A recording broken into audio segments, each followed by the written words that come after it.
Hello, and welcome to Unpacking with Cargo Bay. On this episode of Airline Pilot Talk, we are going to discuss domiciles with regard to the different types of fleet and the flying that they offer.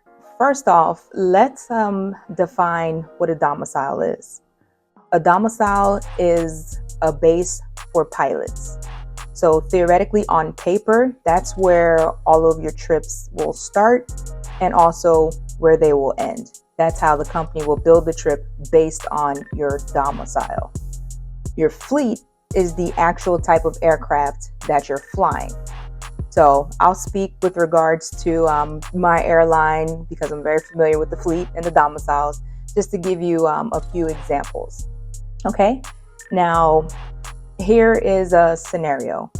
We have, at my airline, we have 4 domiciles. That's where pilots could be based out of.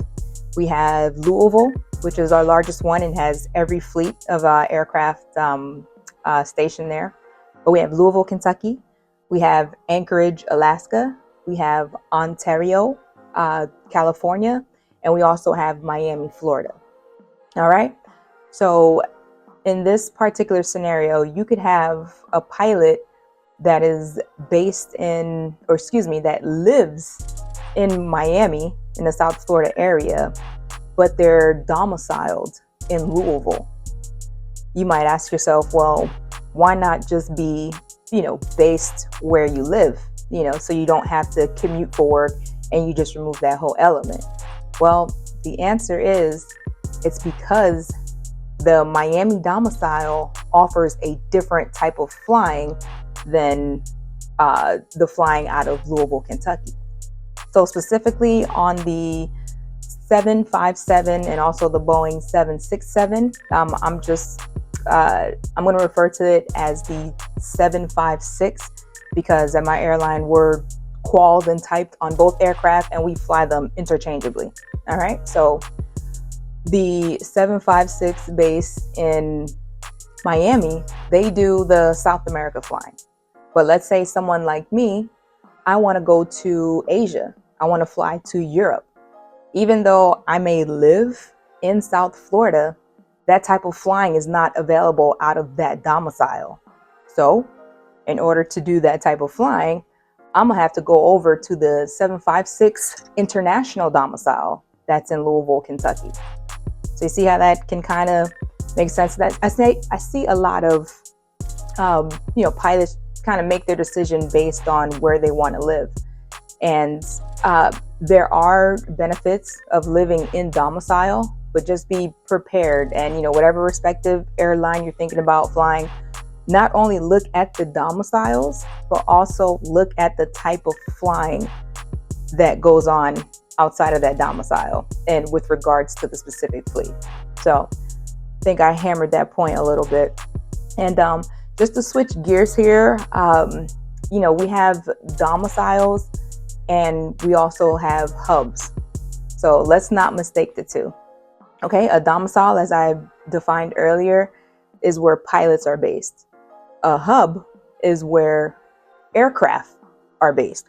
And I fly a cargo airline, so I can't speak to, I know on the passenger side, they have, flight attendants have different domiciles than pilots. So I can't speak to that regard, but at least on the cargo side.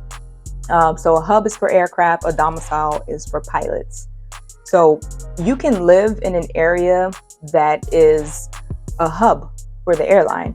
And that just means there's a sizable amount of aircraft that are pretty much there all the time.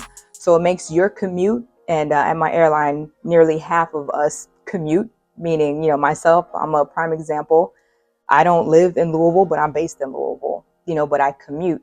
But I do live in a hub where there's multiple aircraft, my company aircraft are going to Louisville. So it's not even an issue to commute. So, if you are going to be a pilot and you're thinking about not living in domicile, you might want to live in a city where there's a hub. And a hub just means basically there are unlimited, unlimited, but you have plenty of options to get to work, to your domicile on your own airline. And I emphasize you want to go on your own airline because that's where you have seniority, if you will. At my airline, we just simply sign up. As soon as I get my trip, I'm a line holder. Obviously, I get my trip. I reserve my jump seat, on my airline, my company airline, 12 days in advance, and then that's it. I don't think about it. I'm not going to get bumped. No one can come in last minute. Someone more senior, and that's very unique to my airline. Other airlines, I know seniority kind of plays a role, and everyone's a little bit different. But all that to say, if you are going to be a commuter, you want to ensure that you live in a city or a location where you can get to work without a hassle, and preferably just one leg on your own company metal.